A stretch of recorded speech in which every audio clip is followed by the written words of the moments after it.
চলুন আগে ভিডিওটা দেখে নেই। প্রতিদিন আপনার মূল্যবান সময় নষ্ট করবেন না। আপনি আপনার অবসর সময়ে আপনার আঙ্গুলগুলো নাড়াচাড়া করে অর্থ উপার্জন করতে পারেন।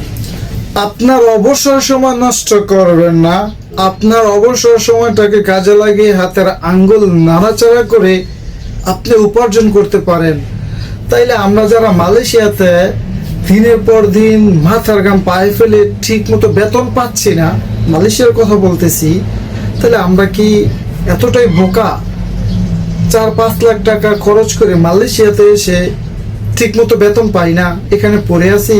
তাহলে আমরা সবাই দেশে গেলেই পারি শুধু আঙ্গুলটা নাড়াচাড়া করে অনলাইনে জুয়া খেলে ইনকাম করতে পারি।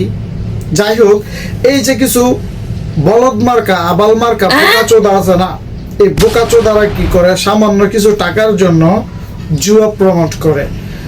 এই যে কিছুদিন আগে ওদের একটা ভিডিও ভাইরাল হয়েছে না, তখন যদি তাদের মান সম্মান থাকতো, হ্যাঁ, নিজের মাথা যদি জ্ঞান বুদ্ধি থাকতো না, মাথা তো পুরোটাই গোবর দিয়ে ভরা, তখন আর তারা মানুষের সামনে ফেস দেখাতো না, নিজেদেরকে একটু লুকিয়ে রাখতো। তারা কি করছে, ওই ভিডিওটা কাজে লাগিয়ে তারা এখন দেখেন তার টাকা দেখছেন সে কত টাকা এখন ইনকাম করে।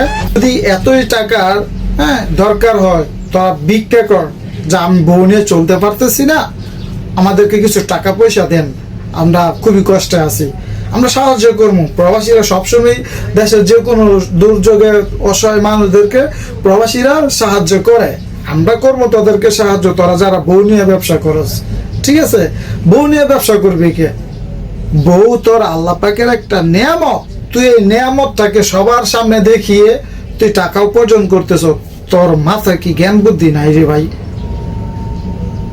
আর বিশেষ করে এই যে সমাজে এত ভদ্র মানুষগুলো আছে, সমাজে এত ভদ্র মানুষগুলো, তাদের ভিডিওতে মিলিয়ন মিলিয়ন ভিউ কিভাবে হয়? আমরাও যদি সতর্ক না হই তাহলে এদের মতো বউ ব্যবসায়ীরা সমাজটাকে নষ্ট করে ফেলবে, ঠিক আছে? কারণ তাদের ভিডিও যদি আমরা না দেখি তাহলে তো তারা এইসব ভিডিও করতে আগ্রহ প্রকাশ করবে না। আমরাও কিছু মানুষ আছি তাদের এই ভিডিওগুলো বেশি বেশি করে দেখি। তো সবাই যদি সতর্ক থাকি তাহলে কিন্তু এই বউ ব্যবসা বাংলাদেশ থেকে বন্ধ হবে। সবাই গর্জে উঠুন যারা বউ নিয়ে ব্যবসা করে তাদের বিরুদ্ধে। ধন্যবাদ এতক্ষণ সারা ভিডিওটা দেখেছিলেন।